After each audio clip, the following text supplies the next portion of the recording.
la gent que s'ha inscrit, que s'hi ha connectat. Només dir-vos que aquest és el quart webinar que fem aquest curs 24-25. Per la gent que no ho sap, vam fer un primer sobre turisme i creixement, amb Murray i amb Marcia Blasquez, un segon sobre mobilitat i gènere, amb la Sara Escalante, un tercer amb el tema de la vivenda jovent, amb el Guillem Domingo, i aquest quart, com esteu veient en pantalla, amb la Txell Gisbert, sobre l'aplicació de la intel·ligència artificial en diferents tasques habituals que podem trobar-nos com a geògrafs i també com a investigadors o professionals d'altres àmbits més o menys afins a la geografia. D'aquest tema que s'està parlant molt en els darrers temps sobre això de la IA, doncs intentem treure en profit perquè tinc la sensació que encara hi ha molts més dubtes que no fa certesa sobre què podem fer, què no podem fer, etc. Sense més preàmbul, dono pas a la Txell Gisbert. Ella és personal del Departament de Geografia de l'UAB, més tècnica. No sé exactament el nom de la posició que ocupes en el departament, ara ens ho diré després, però bueno, ella també ha fet un altre webinar el curs passat sobre qüestions més aviat tecnològiques i en sap molt sobre aquestes qüestions. I per tant, és una persona en la que confio moltíssim per encarregar-li webinars o tasques com les que avui ella ens explicarà. Sense més preàmbuls, recorda, Txell, que tens més o menys una horeta per exposar el que t'he d'explicar i la resta fins a les 8, més o menys, doncs la podem dedicar a aclariments, comentaris, dubtes, qüestions que tingui la gent que s'ha connectat. Per tant, Txell, tot és teu. Endavant. Gràcies. Perfecte. Bé, moltíssimes gràcies per les presentacions, també a la xarxa alumni per la tasca que fa, el Joan Carles. La meva posició és tècnica de suport a la recerca al Departament de Geografia.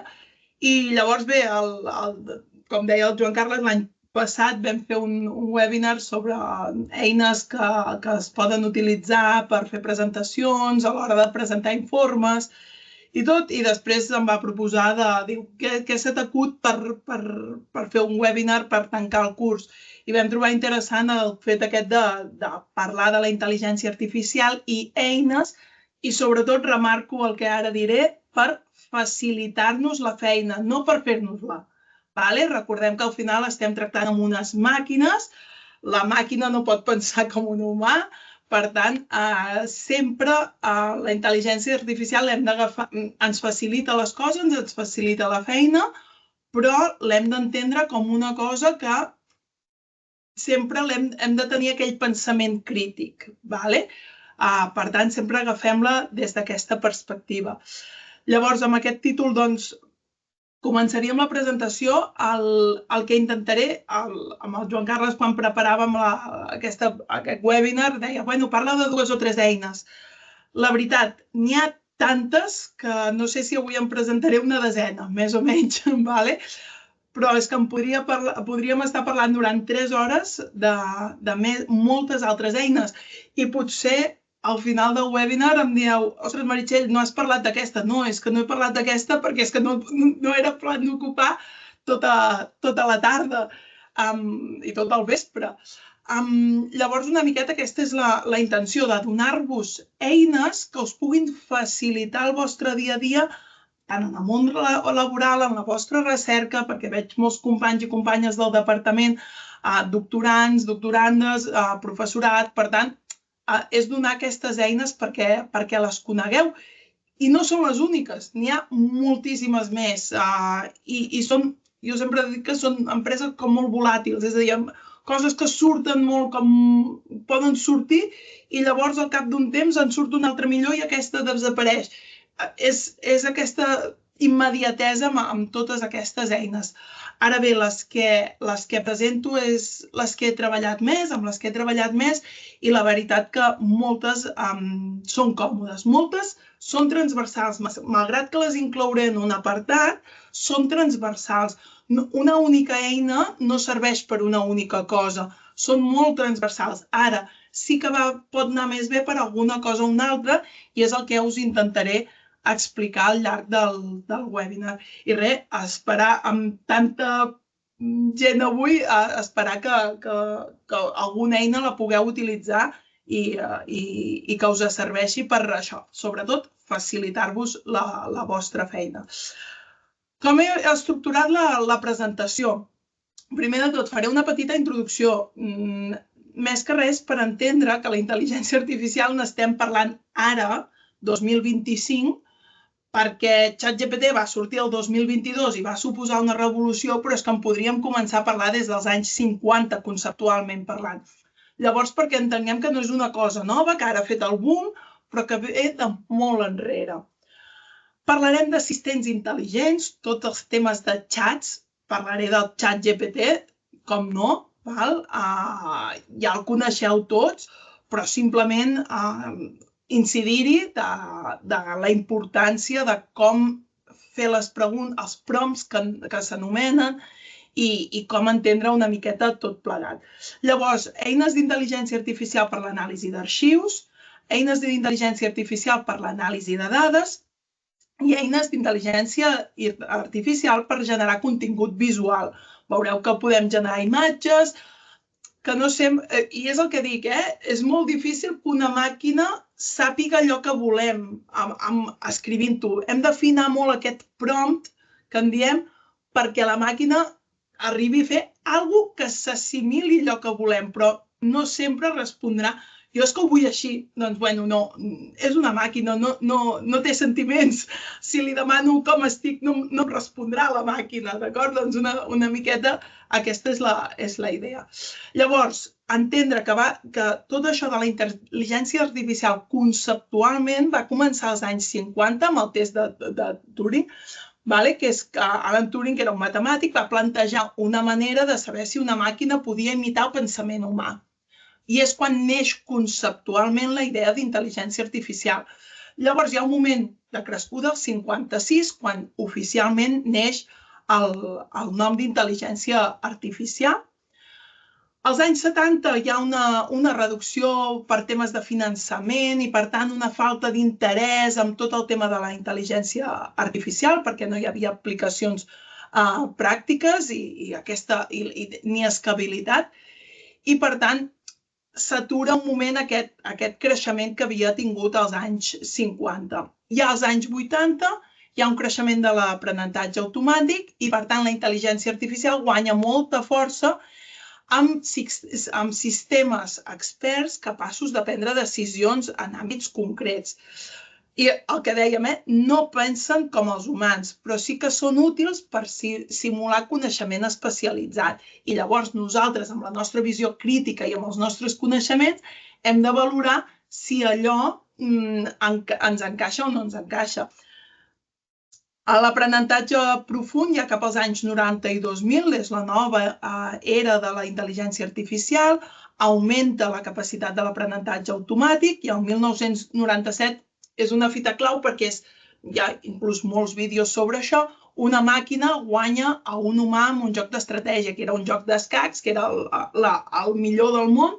Doncs aquesta màquina es va estar entrenant per estudiar tots els moviments i va arribar a guanyar aquest campió del món d'escacs. Llavors, cap al 2012 hi ha la revolució del deep learning, més dades, més potència de càlcul, neixen tot el que és les xarxes neuronals, no hi entrarem a fons amb això perquè no és la intenció del webinar. I ja cap al 2022-23, què passa? Que neix el ChatGPT i tot el que és la intel·ligència artificial generativa. Ja la intel·ligència artificial no només s'entén, sinó que també crea. Doncs una miqueta era aquesta reflexió, sobretot quedar-nos amb la idea que no és una cosa que comença... Jo veig gent que s'està plantejant moltes coses fa un any, fa 2 anys, però és que és una cosa que ve de molt més enrere. Per tant, sobretot que us quedeu amb aquesta idea. Dit això, anem a veure assistents intel·ligents. Parlaré de 3 assistents intel·ligents. Com he dit, n'hi ha molts més. Un segur que el coneixeu, que és el ChatGPT. El ChatGPT és el típic sistema de xat que tu li fas una pregunta i ella et respon. S'ha de dir que quan va sortir, si us en recordeu que l'havíeu utilitzat fa temps, les primeres preguntes que se li feien, era una mica de... no m'està content. Jo recordo gent que feia la prova de demanar qui era ell o ella. I qui és tal persona? I diu, és que m'ha contestat una cosa que no és, no funciona tan bé. No, perquè era un model que s'ha anat entrenant i mica en mica va responent millor a les preguntes que li fem. Però sí que és molt important el prompt, el fet de respondre-li o el fet de demanar-li, més ben dit, allò que el més concret possible, perquè ens respongui de la manera més concreta possible. Per exemple, si em permeteu, ja començo a obrir a les webs. No sé, suposo que visualitzeu la pàgina del ChatGPT. Tothom el coneix, no m'encallaré amb el ChatGPT ni molt menys, però, per exemple, us poso un cas pràctic que jo em vaig trobar a l'hora havia de fer un informe per un projecte que es fa al departament i volia comparar les hores de sol que hi ha entre un poble del Pirineu i un poble i Barcelona, per entendre si era molt la diferència, si era poc, i comparar una mica i posar-ho com una dada. Clar, això al final ho podria demanar a Google, però què dic jo? Que a Google estàs molta estona demanant i entres a moltes pàgines i no t'acaba de respondre, vas dient, ui, això no ho veig gaire clar, això no... També s'ha de dir que ChatGPT ara ja incorpora de quines fonts ha tret la informació. I això va molt bé perquè aquella informació que t'està donant, tu pots mirar de quines fonts l'ha tret i també pots validar la fiabilitat o no d'aquella informació. Per exemple, faig una pregunta fàcil i amb un prompt molt senzill, que era aquest. Quantes hores de sol registra la ciutat de Barcelona en un any i un poble del Pirineu? Per tenir una mitjana, només per veure si els resultats que jo estava obtenint d'aquella anàlisi anaven en la línia que tocava. Doncs bé, aquí ja et fa una contextualització, més el bo és que et fa aquesta contextualització de, mira, és que segons la ubicació, això depèn molt, les hores de sol. I llavors aquí fa una estimació, doncs que a Barcelona, més o menys, entre 2.500 i 2.800 hores de sol, però diu, compte que la diferència depèn d'aquests temes. Ens ho justifica una miqueta. I llavors, doncs a mi em va servir aquesta dada que amb Google possiblement, tot i que ara ja incorpora intel·ligència artificial i tot, jo possiblement hagués tardat moltes hores a trobar-la o a veure si era fiable, però que dic, no tinc per què creure-m'ho, puc validar-ho i moltes vegades segur que tots heu fet la prova de dir, n'estàs segur que és així? I et diu, bé, potser tens raó. Doncs, bueno, és aquest pensament crític que us comentava. Hi ha un altre, saltant a un altre xat, si em permeteu, que és el ChatGIS. Sí que és molt concret, però crec que se n'ha de parlar, ja que els sistemes d'informació geogràfica és una part que toquem des de la geografia i des de moltes altres ciències, crec que és important parlar-ne.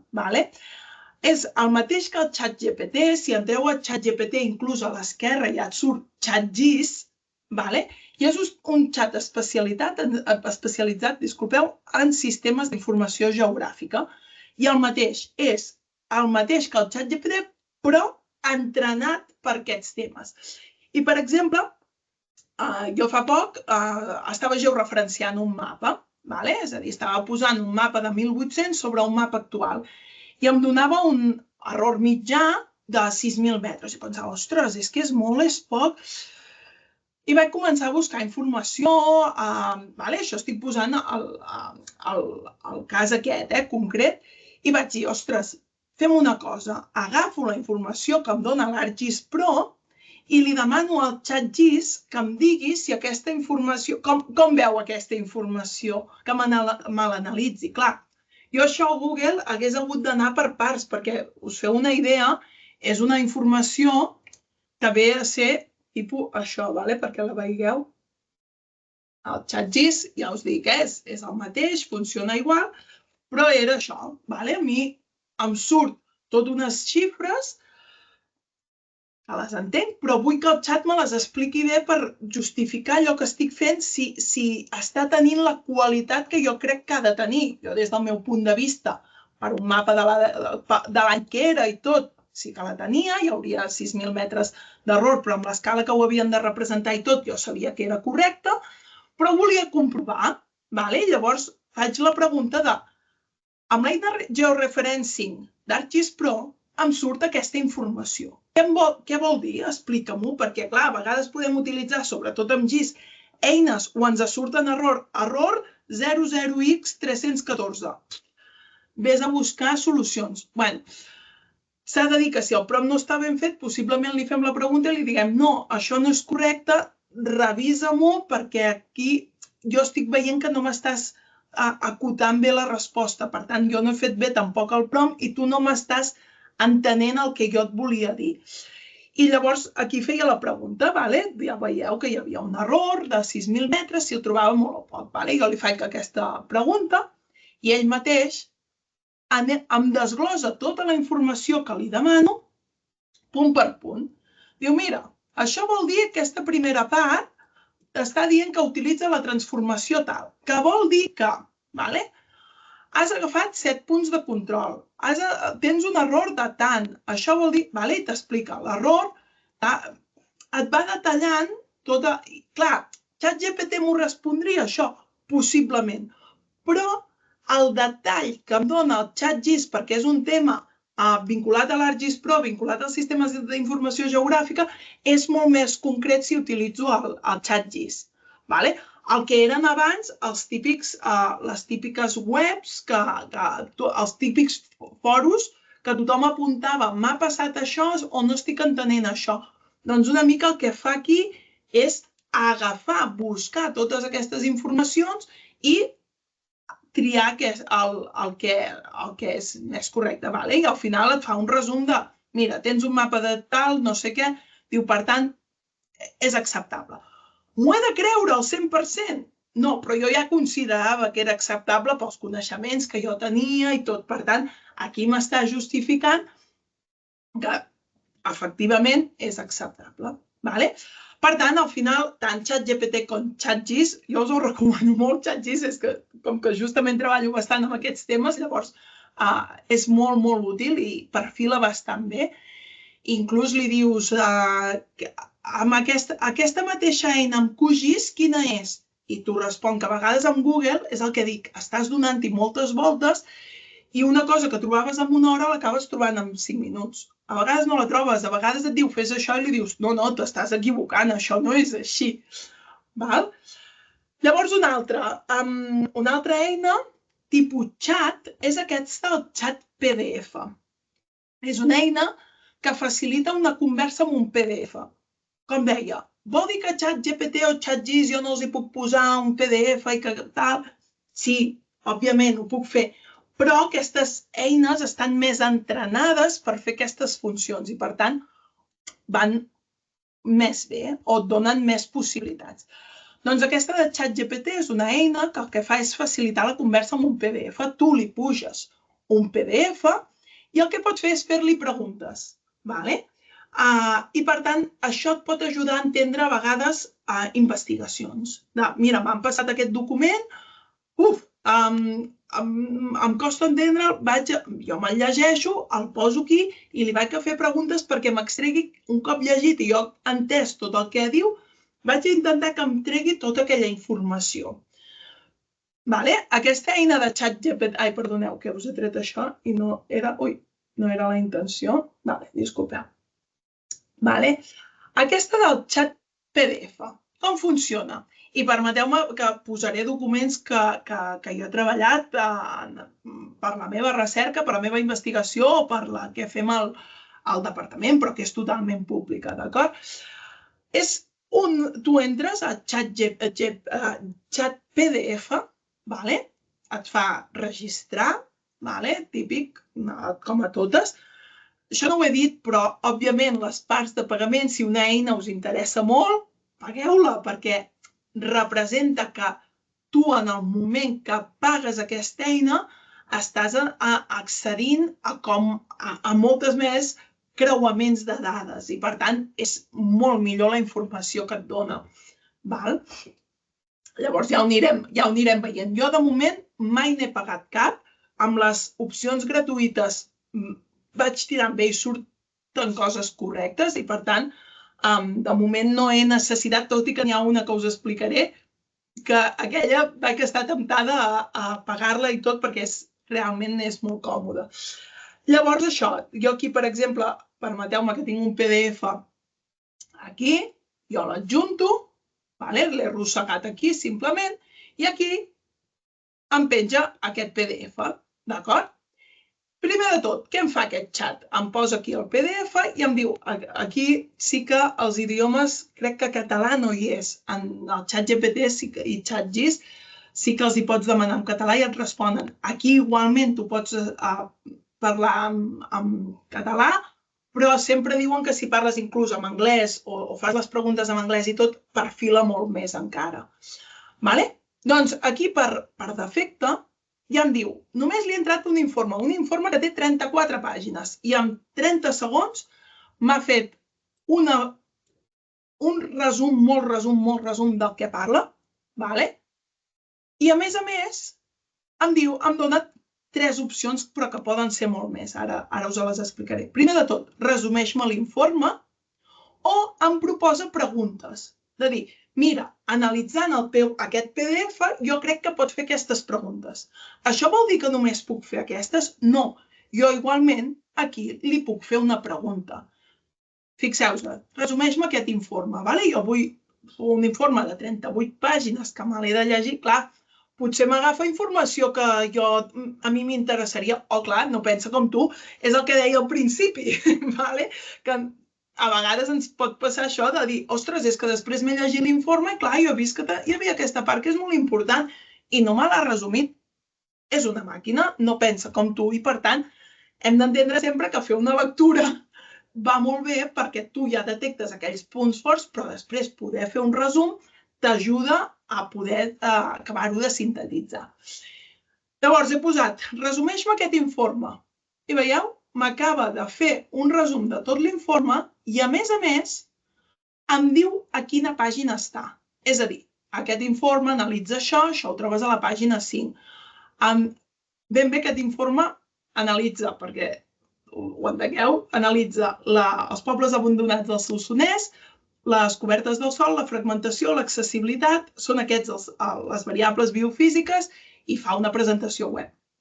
Doncs perquè us feu una idea de com ho ha resumit pels apartats que jo tinc en aquest informe. Fixeu-vos-hi, una introducció, cobertes del sòl, doncs ell, amb tot aquest informe, ha agafat tota aquesta informació i m'agafa aquelles conclusions més importants de cada apartat. M'ha resumit l'informe. A més, què més hi havia? Aquí. Ostres, mira, què pot explicar la diferent distribució espacial dels pobles abandonats?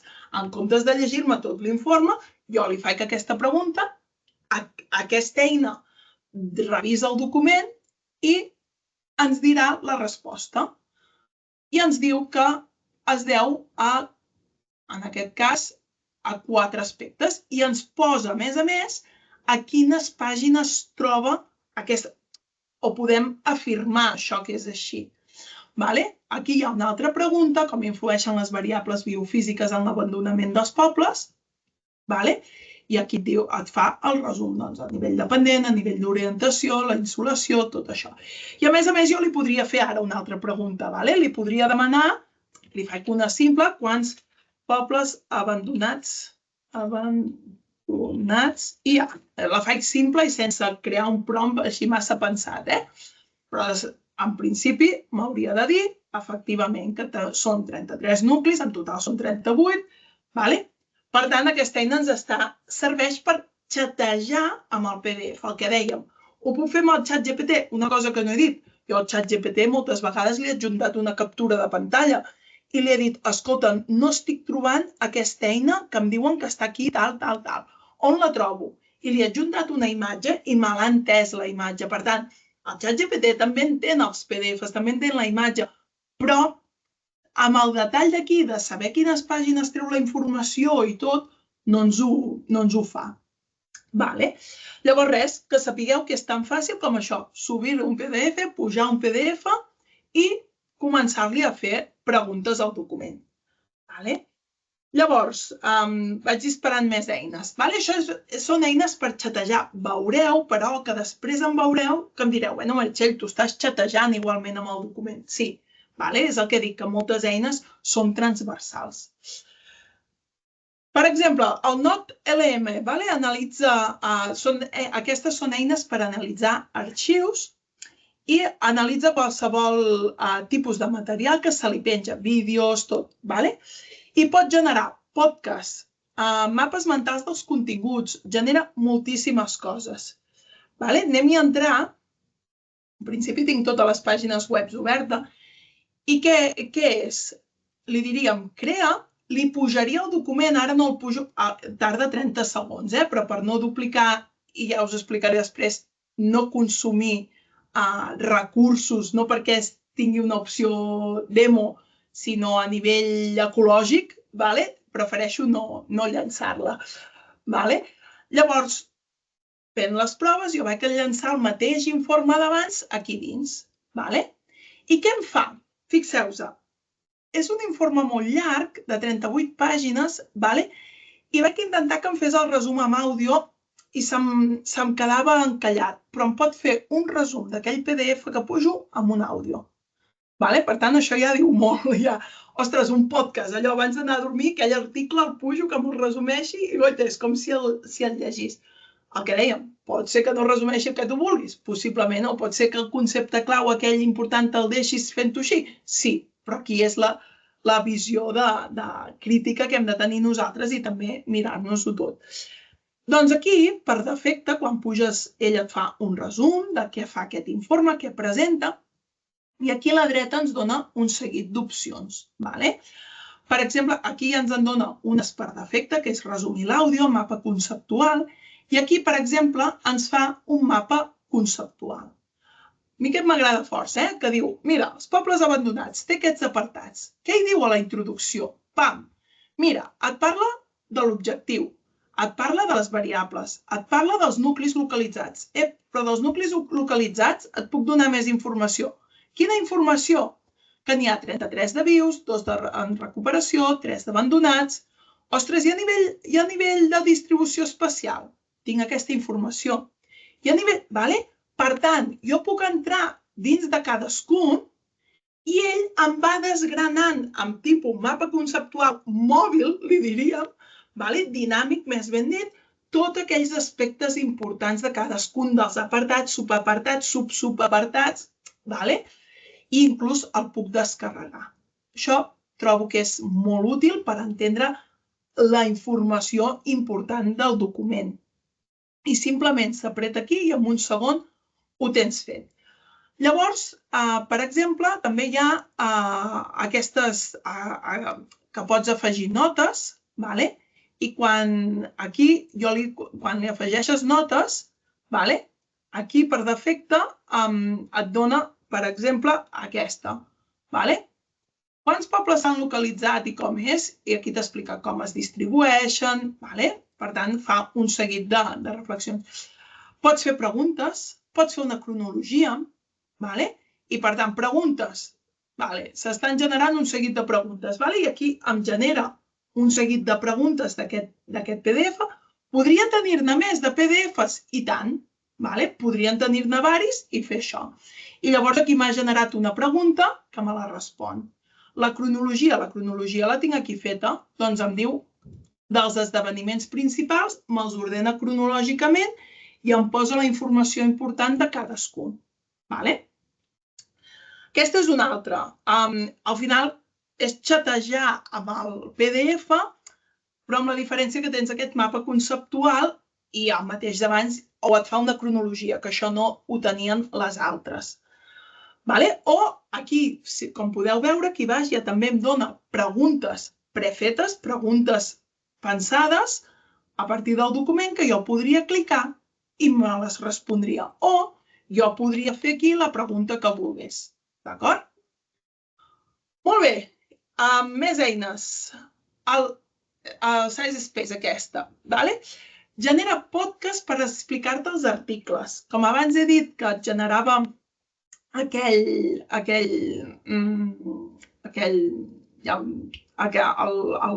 també un podcast, però que no acabava de funcionar, no sé si perquè no és la de pagament o què havia passat, o en aquell moment havia esgotat ja els crèdits, que a vegades això hi juguem, doncs, aquí et fa podcast per explicar-te l'article i pots fer preguntes al PDF, una mateixa, molt en la línia d'abans.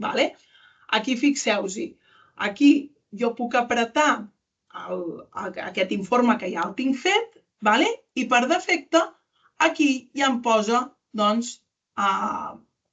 conclusions del document, ja em fa un resum, ja em parla i li puc fer jo més preguntes, li puc demanar tot el que vull, li puc xatejar amb el document. Jo he de dir que, per exemple, l'altra que hem vist, aquesta, és com més esquemàtica i més senzilla. Aquesta ja té molt més i a vegades ens fa perdre una mica. Però una cosa que té també, que està bé, ja veieu, PDF, ens passa aquest PDF a vídeo. Farà un vídeo com el que volem? No pensem que ens farà el gran vídeo, però bueno, ens serveix. O, per exemple, aquí jo podria buscar tòpics, temes, i em diu articles relacionats amb aquell tema. I, per tant, aquella bibliografia o aquelles referències que jo podria posar. Ara clico una qualsevol per no pensar. Però, per exemple, aquí ens està buscant, veus, els papers més importants, els tòpics més importants, etc. I quan acabi ens fa una taula dient, mira, d'aquest tema, sobre aquest tema, justament aquest no, però sobre aquest tema, mira, n'han parlat, aquest autor que ha dit això, aquest autor que ha dit això, aquest autor que ha dit això altre. Clar, això què vol dir? Que jo li puc posar sobre el meu tema d'interès i em dirà quins autors i què diuen sobre aquell tema. I m'ho sectoritza per subtemes, per dir una manera. Això també, la veritat, que és bastant útil i no fa servir tampoc una bibliografia extremadament vella. Això perquè ens serveix de dir, ostres, doncs mira, aquest autor diu això, a mi m'interessa, vaig a buscar aquest article i me'l descarrego. Vull dir que és aquesta facilitat de buscar la informació i llavors jo ja me'l llegiré o jo ja me'l resumiré o jo ja faré el que hagi de fer. Aquesta és una altra i després tenim l'OpenRead, que també és molt similar a les que... Disculpeu, un altre cop vaig sense voler trec. És molt similar a les que hem vist. Jo, per exemple, és el mateix. Quan entres, et surt una pàgina que arrosseguis el document i que triïs què vols fer, si entres. Doncs, per exemple, aquí, què em fa? Aquí, quan llegeix el document, em dona unes informacions, que és informació bàsica de qui ha fet aquest document, el títol, etc. I una cosa que trobo que està bastant bé és el Related Paper Graph, que et fa un gràfic amb articles que poden interessar-te, no articles que jo he posat. Jo, en aquest informe, no hi ha cap d'aquests articles, però aquí em parla d'articles amb un percentatge de probabilitat que em puguin interessar sobre aquest tema. És a dir, mira, hi ha aquests articles que parlen sobre el Solsonès, sobre pobles abandonats. Per tant, et recomano que el llegeixis. Ve dir això. Doncs aquí ens fa tota aquesta aranya, tot aquest esquema, tot aquest gràfic de papers relacionats i els pots enllaçar directament i anar-los a llegir. la veritat que està molt bé. Avui diré moltes coses, com han dit, s'està gravant la sessió i per tant després la podeu recuperar i com he dit n'hi ha moltíssimes més. Jo aquesta, la veritat, a l'OpenRead també m'agrada molt. Un paper expresso, en qüestió de minuts, ni minuts, segons, et fa un resum tipus paper, però molt resumit, de quin és l'objectiu, la metodologia, els resultats principals, et fa un resum. Llavors també les questions, questions and answers, tu li pots començar aquí a fer preguntes. Per tant, ve a ser molt... Puc seguir fent preguntes, però quina és la novetat? Que em diu bibliografia relacionada directament amb el tema que estic parlant al document i a més em fa un paper expresso d'aquests, un paper ràpid perquè jo el pugui valorar. Això són diferents eines per l'anàlisi d'arxius. Quines més tenim? Vaig a parlar de la que he utilitzat també últimament i m'ha agradat moltíssim i segurament moltes persones d'aquí que conec que fan anàlisi qualitativa o temes d'entrevistes els hi serà molt i molt i molt útil. Fixeu-vos. És aquesta que es diu TurboScript, que justament... Sí que l'he obert, em pensava que no l'havia obert i sí, disculpa. És una eina que ens transcriu un àudio o un vídeo també. Llavors, jo què puc fer? Tinc un arxiu que m'he descarregat d'internet, obert i tal. Jo l'arrossego i em diu el següent. En quin idioma està? Justament el català el fa prou bé, hem fet coses en català i ho fa prou bé. Per tant, aquest justament em sembla que era en castellà, per tant jo l'hauria de posar en espanyol i llavors jo puc triar quin mètode de transcripció. Jo us aconsello el Ballena, que és un dels més precisos i la veritat ja us dic que està molt bé. A més, té com una configuració extra que et reconeix los hablantes. És a dir, va posant orador 1, orador 2, orador 3, depèn dels que hi hagi. Jo sí que li dic reconocer hablantes i li dic que n'hi ha 2 en aquest cas, i ja li poso transcribir, això començarà, ho poso, i això comença a transcriure's. Pot ser que aquest justament és de 44 minuts. Primera cosa que heu de saber, fa un màxim, a no ser que paguis $20 al mes, em sembla que és, o ara no sé si és del mes o a l'any, ara no ho sé. Només pots fer 3 transcripcions de mitja hora al dia. L'endemà t'envien un correu i et diuen, ja està, ja em pots tornar a fer. Jo que aquesta que em dura 44 minuts, què farà? M'ho farà fins al minut 29-45 segons. Doncs llavors, el proper dia, o avui encara tindria opcions, però si no el proper dia, retallo aquest àudio dels 29 i poc fins al final. Puc amb qualsevol eina online que vulguis. Llavors, ara ho està transcrivint, deixem-ho mentre es pensa una mica i després us ensenyo totes les opcions, però jo després em puc descarregar aquest fitxer de text en el que em resumeix això, orador 1, orador 3, tots els minuts, és a dir, cada frase em diu en quin minut s'ha dit. S'ha de dir, no és tan ràpid com els altres, tarda, veureu que ara 30 minuts tardarà potser 3 minuts, però bueno, tenim les típiques entrevistes que tardàveu hora i mitja o perdíeu diners de projectes, possiblement, en el cas de la gent que es dedica a la recerca, a transcriure, et fa guanyar molt temps i, per tant, pots destinar-les després a l'anàlisi de l'entrevista o el que sigui. Doncs llavors una miqueta, o inclús pots fer un àudio directament i transcriure'l. Jo puc estar fent un àudio i me'l transcriuria. Deixem-la pensar en aquests 2 minuts i torno cap aquí de seguida perquè, com us he dit, aquesta sí que tarda una miqueta més. Anem a veure'n 2 més. Això ja són eines d'anàlisi de dades. Tenim el Julius i el Data Squirrel, que són molt similars. Són sistemes per analitzar dades quantitatives i per generar gràfics. quina prefereixo? Sincerament, Data Squirrel a mi m'agrada molt, però Julius també està molt bé. Llavors, depèn de pel que ho necessiteu, doncs una o l'altra, i com aquestes dues, moltes d'altres.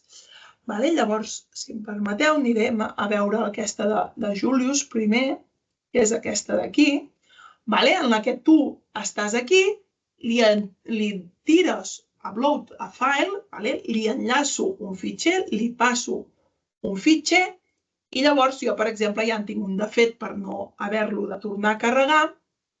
I què em fa? Doncs llavors, aquí, per exemple, jo li poso un fitxer, seria aquesta d'aquí, i ell, a continuació, tens un resum de les principals conclusions, perquè jo li demano, aquí no us ho he pensat a dir, em podries treure les principals conclusions de l'apartat cobertes del sòl? I a partir d'aquí em comença a treure totes les conclusions d'aquest apartat. I llavors, a més, li vaig demanar, i em pots comparar aquests resultats amb els que surten en aquesta pàgina web en concret?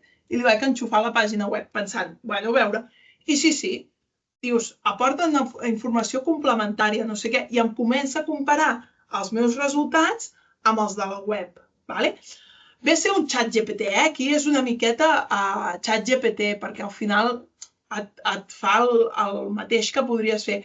Però sí que és veritat que d'inici, quan l'hem obert, tu li pots demanar que t'extregui, per exemple, si em permeteu, aniré enrere un segon, veieu? Extreure les taules del PDF, fer sèries amb el temps, vull dir, puc fer un seguit de coses que altres xats de PDF no em permetia fer. És a dir, jo perquè aquí li he posat el PDF i li he demanat coses. És una de les funcions que té. Però en té d'altres, que és extreure les dades, totes aquelles taules, fer com una selecció concreta de dades i analitzar-les. A més, pots guardar els prompts, que això moltes vegades els guardo. Llavors, el Data Squirrel, el mateix d'abans, l'obres, arrossegues el fitxer, i l'avantatge que té és que quan hi entres, quan t'ha analitzat el fitxer, ja et diu un seguit de gràfics. Jo li he dit aquest, i a més pots demanar aquí dubtes o el que vulguis. A mi aquest m'agrada bastant, Llavors, els pots descarregar ja aquests gràfics, te'ls pots descarregar, els pots compartir, pots veure la taula, els pots eliminar o els pots editar. Això com a mínim. Després, ja amb l'opció Premium, pots fer altres coses. Però, per exemple, o, si volguessis, tu podries crear un nou xat, un nou gràfic. Ell aquí diu, de les dades que tu tens en aquest PDF, jo et podria fer tot això. I dius, doncs, quina m'interessa aquí? Doncs tu tries. En funció del que t'interessa, tries. Per exemple, no ho sé, aquesta que és fàcil. Doncs aquí m'està analitzant, això, els títols perquè els entenc jo, però les cobertes del sòl de l'any 90 a 500 metres dels pobles abandonats que són forestals per tipus. I clar, m'està dient que, per exemple, els pobles abandonats són els que tenen més forestal, en canvi, els nuclis vius són els que menys, i per tant, aquí és una mica el que fa. Però tu pots triar els gràfics, o el que deia, New Chart. Vull fer un gràfic nou. Molt bé. Quina columna vols utilitzar? Vull utilitzar aquesta columna, vull utilitzar la columna tipus, el tipus de poble abandonat, i vull utilitzar aquest camp, que és les cobertes de l'any 1990. I quan jo li dono OK, aquest gràfic no me l'havia fet, per exemple, però a mi m'interessa. I a més, li dic que em pot fer l'average, la mitjana. I a més, ara quan me l'hagi fet, per tant, jo veig que els pobles abandonats són els que a 500 metres tenen més bosc, sense haver de fer el gran Excel ni res, sinó simplement visualment em genera això. I llavors també li puc dir show data per comparar una miqueta, per no haver d'anar passant el cursor per sobre, i també et fa la taula. I tot això m'ho puc descarregar. Per tant, jo us he de dir que aquest és bastant còmode, pots triar els camps o pots ja triar gràfics que estiguin, pots triar altres tipus de gràfics o gràfics que ja t'ha fet per defecte. Llavors, permeteu-me un segon a veure si hi ha el TurboScript. Sí. Tornem al TurboScript abans de deixar totes aquestes eines. Aquí el TurboScript, fixeu-hi, ja m'ha dit que dura 30 minuts quan en durava 44, però ja sabem quin és el motiu, que és que en fa fins a 30 minuts. Doncs si jo ara entro, fixeu-vos, Orador 1, és un text de caire geogràfic, en aquest cas, són podcasts de temes geogràfics. Llavors, Orador 1, Orador 2, i em va posant tot això. I veieu també els temps. I m'ha traduït. I a més, podries, mentre, escoltar l'àudio per anar veient com t'ho ha fet. No sé si ho esteu sentint, representa que cada frase que jo apreto, cada frase que apreto em posa en aquell minut perquè jo pugui sentir si realment ha dit allò. Clar, això és molt còmode. La puc exportar en PDF, en doc. Sí que és veritat que si l'exporto en PDF o en doc, tot això dels tempos o tot això, òbviament, de l'àudio es perd. Llavors, jo el que faig moltes vegades, si realment els tempos crec que em pot interessar per validar-la o el que sigui, jo me la copio, faig un copy-paste en un Word i ja està. I així mantinc els temps i l'escolto per una altra banda i vaig mirant-ho tot. Però que sapigueu això, que jo, apretant aquí, em va fent l'àudio i ja puc anar validant tota la informació. I ja us dic jo que ho fa bastant ajustat. Pega, només en tens 3 al dia de mitja hora. Llavors, és jugar una miqueta amb això. Llavors, l'última que tenim aquí és l'Habit Note, que aquesta és molt transversal, realment, però res, només perquè la veieu una miqueta, ja us dic, hi ha moltes eines i tampoc em puc. Doncs jo, per exemple, arrossego un altre cop el fitxer. Data Squirrel, no us ho he dit, però després, per exemple, et pots exportar un informe amb tots els gràfics. Veieu? Per si els vull analitzar a fons. Això no us ho he pensat a dir, però surt allà, ja surt un gràfic i ja està. Aquí, jo li enganxo al PDF. Tots funcionen igual, arrossego PDF, ja són concrets de PDF aquests. I quan li dic Open, què em fa per defecte? Aquí li podria dir, em dona, ara s'està carregant, encara, fixeu-vos que surt aquí, aquí m'està carregant i m'explica el text. Em pot reescriure el text, em pot resumir el text, em fa preguntes concretes, una mica en la línia del que hem vist abans, però són altres, et fa un resum, et treu els resultats, et fa el resum d'aquest document, o pots xatejar, per defecte et dona que xategis amb el document. Tot això és amb aquestes eines d'anàlisi de dades. Llavors, amb aquests 10 minuts més o menys que queden, deixeu-me parlar una miqueta de generació de contingut. Moltes vegades, per un treball, hem de generar alguna infografia, alguna presentació, algun cartell, alguna imatge, i mai acaba de ser les que volem. Com deia, no sempre i veureu el que em va passar a mi quan vaig voler fer una imatge per aquest webinar. Napkin genera informació visual a partir d'un text. A mi aquesta realment també, ja us dic, vaig dient que m'agraden molt perquè, clar, he triat les que més m'agraden, també, òbviament. Però aquesta, la Napkin, mireu, un text sobre mujeres jóvenes en geografía y sistemas de información geográfica. Jo aquí tinc aquest text. Jo l'he copiat, o l'he arrossegat, o és igual. Doncs aquí, per defecte, al costat, aquest text me'l sectoritza. Fixeu-vos que cada paràgraf me'l sectoritza, me'l divideix, de manera tal que diu, este documento explora tal, tal, tal. Ostres, jo vull explicar una infografia, vull fer una infografia d'aquesta metodologia, vull fer una infografia d'aquesta introducció per posar-la en una presentació. 1000 coses. Doncs simplement apretant aquest llamp ens analitza el text i pam, ens genera una imatge. No una, sinó un munt d'imatges que tu podries posar, que pots triar per parlar sobre el que es parla aquí de la introducció. Aquesta imatge podria ser fantàstica per una presentació. Tens moltes opcions, inclús, si no vaig equivocada, aquí pots després ser més concret o pots demanar-ne més. Vull dir que en tens moltíssimes. N'hi ha moltíssimes.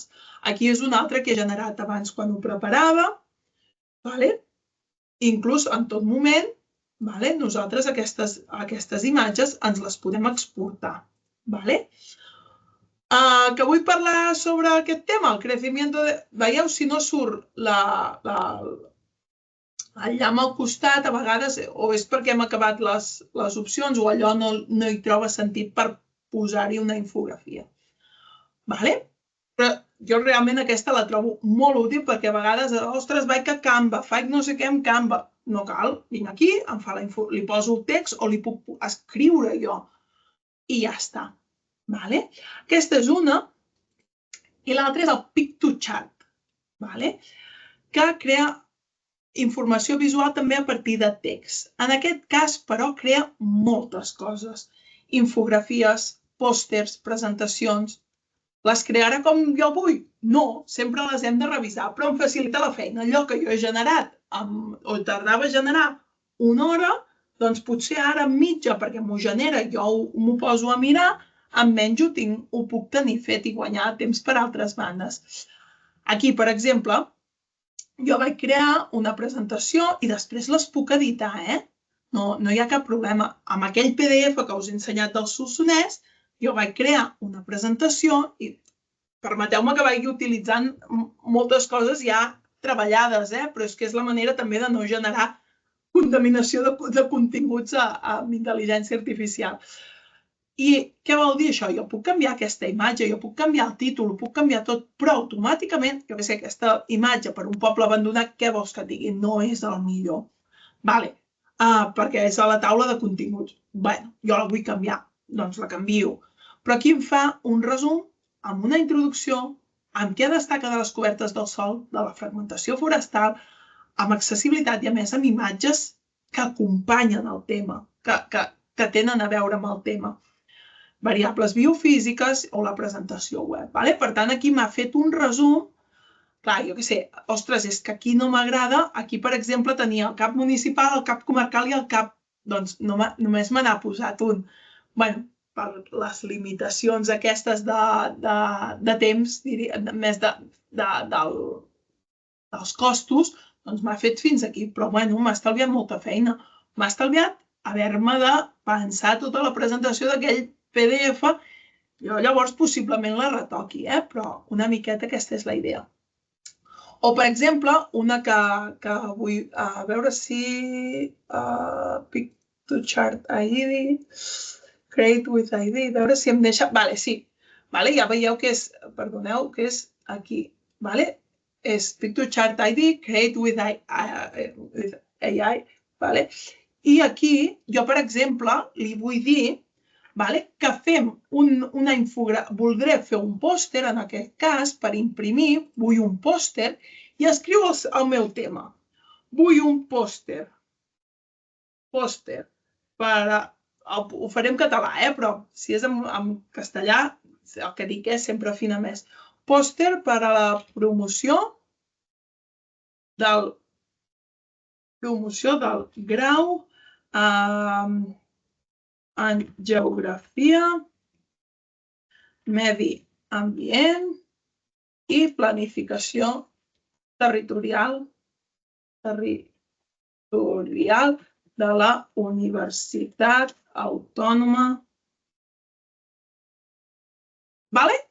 Podria fer un fullet informatiu, també. Podria fer el que sigui, un certificat a vegades. Ostres, hem de fer certificats, no cal que en podem tenir. Aquí em diu, ja m'avisa, diu, compte, tu tens 49 crèdits. Aquests crèdits em sembla que en aquest cas es renoven cada mes. Doncs pots generar amb un crèdit, pots generar aquest pòster i a més a sota podia perfilar. Ha de ser, jo què sé, agradable, és per gent jove, és per no sé què. Doncs aquí m'ha fet un pòster. Òbviament no hi ha logos ni res perquè jo no li he donat, però jo els hi puc posar a posteriori un pòster de promoció del grau. M'agrada aquesta imatge? Possiblement no, però a part que em dona moltes altres opcions. Llavors seria de dir, ostres, mira, a mi m'agrada aquest, m'agrada l'altre, i em direu, bueno, i generar el pòster d'una conferència, bueno, es pot provar, vull fer un pòster amb aquesta informació, és moltes coses i crec que allà sí que ens l'hem de treballar nosaltres. Però bueno, que us sapigueu que, a més, pots anar posant més plantilles i, goita, al final trio aquest. Això era el Pick to Chart i, finalment, per generar, com dic, per generar imatges, molta gent utilitza el Copilot, utilitza altres eines. Però, per exemple, el Dale aquest és, la veritat que a mi m'agrada i volia fer la reflexió del que va passar quan se'm va dir, bueno, fem el webinar i busquem una imatge engrescadora. Jo vaig agafar i vaig dir, molt bé, faig 3 prompts. El primer prompt era, he de fer un webinar que es titula Descobreix tal. No sé si això era al principi i tal. Fes una imatge per fer un pòster promocional, una imatge promocional. I em posa aquesta imatge. Hòstia, anunciem el webinar amb aquesta imatge i potser em dieu, escolta, gent, no venim. Vaig dir-li, li afegeixo, potser pot ser una imatge més geogràfica i real? I em posa això. Dic, bueno, em podries fer una imatge engrescadora que es relacioni la geografia i la IA? Em fa aquesta. I finalment, en l'últim intent, i aquesta imatge és la que al final, en una de les publicitats que hem fet, ha sortit, li afegeixo, em podries fer una imatge tipus dibuix engrescadora que es relaciona i em fa aquesta. Em va convèncer? No gaire, però bueno, ja s'acostava al que jo volia. Possiblement jo hagués pogut seguir demanant i hagués acabat obtenint una imatge, però que deia, no el que jo tenia en ment al 100%, però sí que s'hi acostés.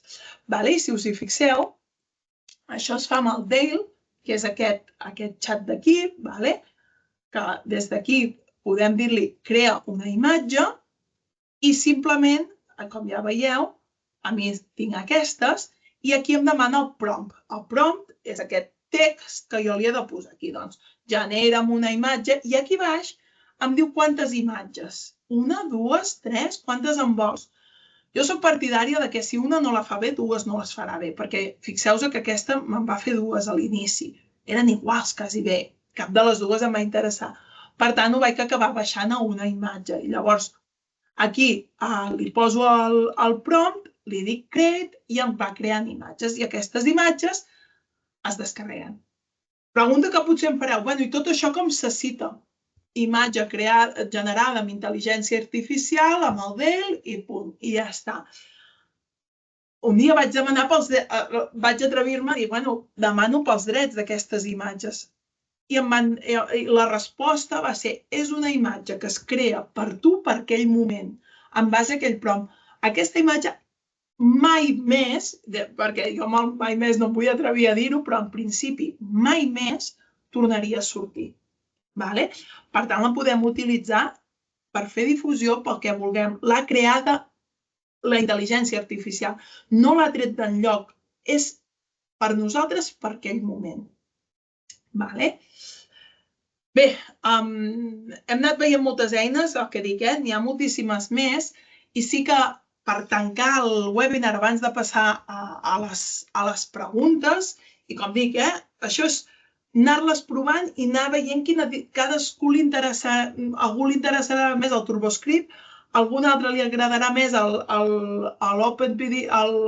l'OpenPDF, a un altre, però que ens quedem, això és com dic que els estudiants o la gent que comença a tenir mòbil sempre és que només coneix el WhatsApp. I dius, no, ja puc utilitzar el mòbil per o Instagrams o TikToks, puc utilitzar el mòbil per geolocalitzar, per moltes altres coses. Doncs aquí una miqueta és el mateix. Tots ara estem amb el ChatGPT així, però hi ha moltes més coses a darrere que ens poden ajudar més del que ho fa el ChatGPT i eines concretes per allò que volem.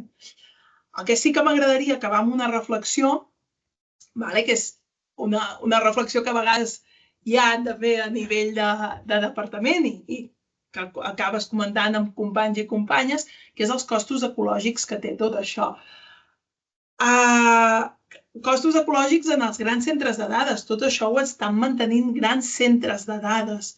I he posat l'exemple de generar una sola imatge. Per generar una imatge, el consum energètic està entre 0,5 i 2 watts hora. Les emissions de CO2 entre 0,2 a 1 gram de CO2. I el consum d'aigua entre 5 i 20 mil·lilitres, el consum d'aigua per refrescar aquells servidors. Què vol dir això? Que cada 25-100 imatges és una ampolla de mig litre d'aigua. Llavors, deixo aquesta reflexió a l'aire, no perquè no ho deixem d'utilitzar, però sí perquè cada resposta del ChatGPT pot consumir més aigua que una planta. Llavors, sempre que generem, no agafeu la intel·ligència artificial per demanar els horaris de tren. Per això tenim Google. I direu, bueno, i Google no consumeix? Sí, però perquè ens entenguem, la interacció que jo tinc amb el ChatGPT perquè no li he fet bé el prompt és, no li he fet bé el prompt, li torno a demanar tal. Això, amb Google, tu fas una pregunta, llença un seguit de pàgines i tu vas entrant. Òbviament que aquesta petició té un consum també, però no és tan gran com el consum que estem fent amb tota la intel·ligència artificial. Per tant, la conclusió sobretot és que sempre generem amb intenció, penseu abans de crear, redueix repeticions. Per això jo us deia, ja tinc aquest document perquè jo a partir d'un curs que vaig fer vaig utilitzar aquest document per anar fent aquests anàlisis i per tant no he volgut tornar a generar aquesta porqueria altre cop, ja m'ha servit com de base i per tant redueix repeticions. Si una imatge no és útil, no tornis a generar-ne 10 versions més per provar. Assegura't que aquell prompt està bé, assegura't, ves-lo ajustant. Un dia m'explicaven això, que genera'm una imatge dels 3 Reis Mags d'Orient. I es veu que primer només en feia 2. No, ha de ser més, són 3, i generava 3. Llavors els feia els 3, 2 negres i un blanc. No, ha de ser un blanc, un ros i un negre. I clar, tot això va generar molta interacció. Potser penseu, Meritxell, però és que jo només en genero, tu has generat 5 imatges. Sí, però jo vaig generar un dia 5 imatges, però quantes persones som al món? Que en el mateix moment segurament estem fent el mateix. I llavors, prioritzar la qualitat abans de la quantitat. Si allò que ja m'ha respost crec que ja s'adequa i utilitzo el pensament crític aquest per dir, això està bé, deixem-ho estar, no cal que insistim. Res, només això, moltes gràcies. Són unes quantes eines, però com he dit, n'hi ha moltíssimes més. I res, qualsevol cosa que necessiteu, ja sabeu on trobar-me. Moltes gràcies. Gràcies.